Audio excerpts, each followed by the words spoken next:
ইরানের ব্যাপক হামলার কবলে পড়েছে ইসরায়েল। তেল আবিব সহ দেশটির কেন্দ্রস্থলে হামলা চালিয়েছে বেশ কটি মিসাইল।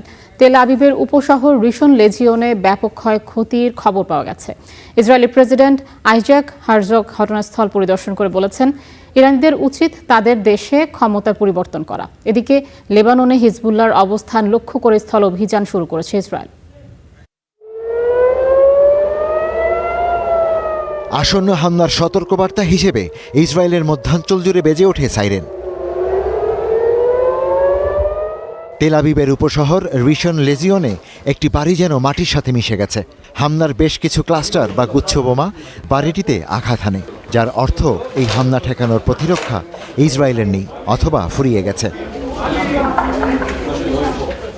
ঘটনাস্থল পরিদর্শন করতে গিয়ে ইসরায়েলের প্রেসিডেন্ট আইজাক হারজগের কণ্ঠে ছিল হতাশার ছাপ। ইরান বুঝতে পারছে না তারা যা করছে তা শেষ পর্যন্ত তাদের উপর আরো বড় বিপদ ডেকে আনবে। আমি বিশ্বাস করি ইরানের মানুষ জেগে উঠবে এবং বিদ্রোহ করবে, কারণ তারা ভালো কিছু পাওয়ার যোগ্য। ধ্বংসস্তূপ, ভাঙা দরজা ও দেয়ালের মধ্যে দিয়ে বাড়ির ভিতরে ক্ষয়ক্ষতির পরিমাণ যাচাই করছেন বোমা কর্মকর্তারা।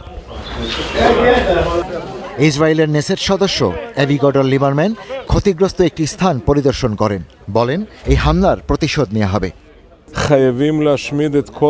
ইরানিরা সমস্ত লাল রেখা অতিক্রম করেছে। তারা জনবসতি এলাকায় ক্লাস্টার মিউনিশন ছুটছে, বিমানবন্দর লক্ষ্য করছে, সমুদ্র বন্দর লক্ষ্য করছে। আমরা প্রতিশোধ নেব, কোনো করুণা দেখাবো না।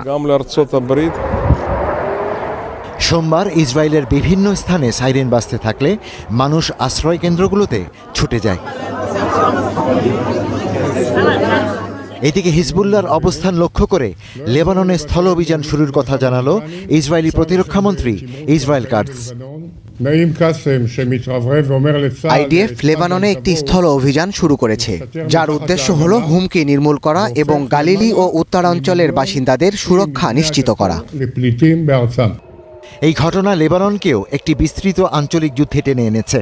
এদিকে তৃতীয় সপ্তাহে গড়ানো এই যুদ্ধে বৈশ্বিক বিমান চলাচল প্রায় স্থবির। মধ্যপ্রাচ্যের বেশিরভাগ আকাশসীমা বন্ধ থাকায় বহু ফ্লাইট বাতিল বা বিকল্প পথে চলছে, বাড়ছে খরচ। Ishtiaq Hossain, star news.